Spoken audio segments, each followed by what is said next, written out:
নমস্কার। সামনে জামাই ষষ্ঠী। দুপুরে তো জামাইয়ের জন্য অনেক কিছুই আইটেম বানানো হয়। বিকালে টিফিনের জন্য যদি এই রকম আম দিয়ে আমের ফুলুরি বা আমের বড়া বানানো হয়, মন্দ হবে না। আশা করছি সব জামাইরাই কিন্তু খুব পছন্দ করবে। আমি কিভাবে বানাচ্ছি তার জন্য পুরো ভিডিওটি দেখার অনুরোধ রইল। এখানে আমি দুটো আম নিয়েছি। আমটি কেটে ভালো করে ছাড়িয়ে নেব। আমি হাতে করেই ছাড়িয়ে নিচ্ছি। আপনারা মিক্সিতেও পেস্ট করে নিতে পারেন। এই আমটা এত পাকা, তাই ভাবলাম ছাঁকনি দিয়েই ভালো হবে, তাই ছাঁকনি দিয়েই করছি। কিভাবে করছি আপনারা দেখলেই বুঝতে পারবেন।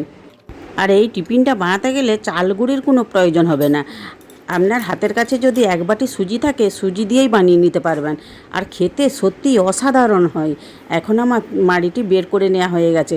এখন এই মাড়ির মধ্যে এক বাটি সুজি আর এক বাটি ময়দা দিলাম, আর অল্প কালো জিরে আর অল্প মৌরি দিয়েছি, আর স্বাদ মতো লবণও দিয়ে দিয়েছি। এখানে আমি এক বাটি দুধ নিয়েছি, অল্প অল্প করে দিয়ে মেখে নেব। অতটা দুধ মনে হচ্ছে লাগবে না, দেখা যাক কতটা লাগে।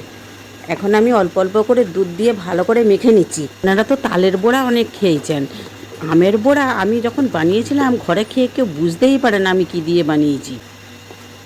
এই বড়ার স্বাদটা বাড়ানোর জন্য 2 চামচ এখানে আমুল দুধও দিয়ে দিলাম।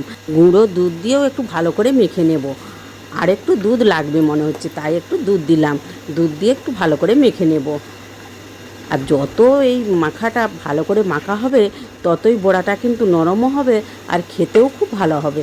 এখন আমার মাখা হয়ে গেছে, 10 মিনিট রেস্টে রেখে দেবো। একটি নারকেল নিয়ে নিয়েছি, চলুন নারকেলটা ফাটিয়ে নিই। এই নারকেল থেকে যে জলটি বের হচ্ছে, এই জলটিও কিন্তু আমি ফেলবো না, এই জলটিও আমরা খেয়ে নিই। এই জলটা খেতে খুবই ভালো লাগে। দেখুন নারকেলটা কত সুন্দর পুড়িয়েছে।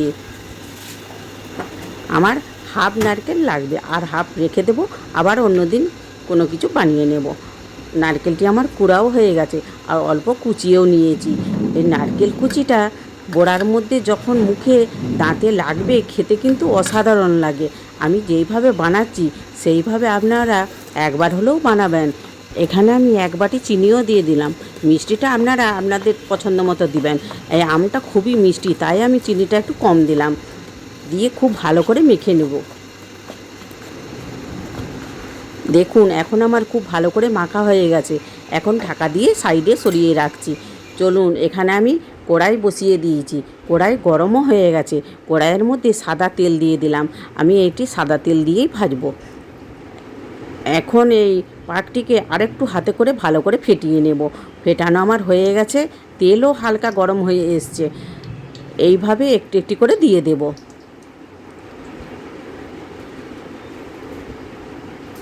মাঝারি আঁচে পুরোটাই করতে হবে। আর ফুল আঁচ দিয়ে দিলে কি বলুন তো, উপরটা ভাজা হয়ে যাবে আর ভিতরটা কিন্তু কাঁচা রয়ে যাবে। এইভাবে যদি করেন, ভিতর আর উপর দুটোই ভালোভাবে ভাজা হয়ে যাবে আর খেতেও খুব ভালো লাগবে। আর দেখছেন কত সুন্দর লাল করে ভাজা হয়েছে। এইভাবে লাল লাল করেই ভেজে নেব সব। এখন আমার এই বড়াগুলো খুব ভালো করে ভাজা হয়ে গেছে।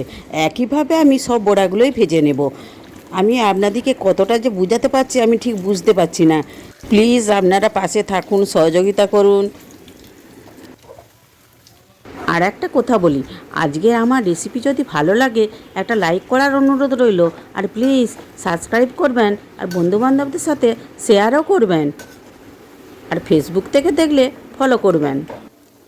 আমি বাড়িতে বানিয়েছিলাম, খেতে খুবই সুন্দর হয়েছিল, তাই ভাবলাম আপনাদের সাথেও শেয়ার করি।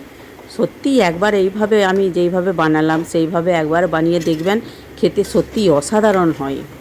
নতুন বন্ধুরা এখনও যারা আমার চ্যানেলটিকে সাবস্ক্রাইব করেননি, প্লিজ প্লিজ তাড়াতাড়ি সাবস্ক্রাইব করে ফেলুন, তবেই তো নিত্য নতুন রেসিপি সর্বপ্রথম আপনাদের কাছে পৌঁছে যাবে। ভিডিওটি শেষ পর্যন্ত দেখার জন্য ধন্যবাদ। আবার দেখা হবে নতুন কিছু রেসিপির ভিডিও নিয়ে। আপনারা ভালো থাকুন, সুস্থ থাকুন, এভাবে সহযোগিতা করুন। এবার আসি।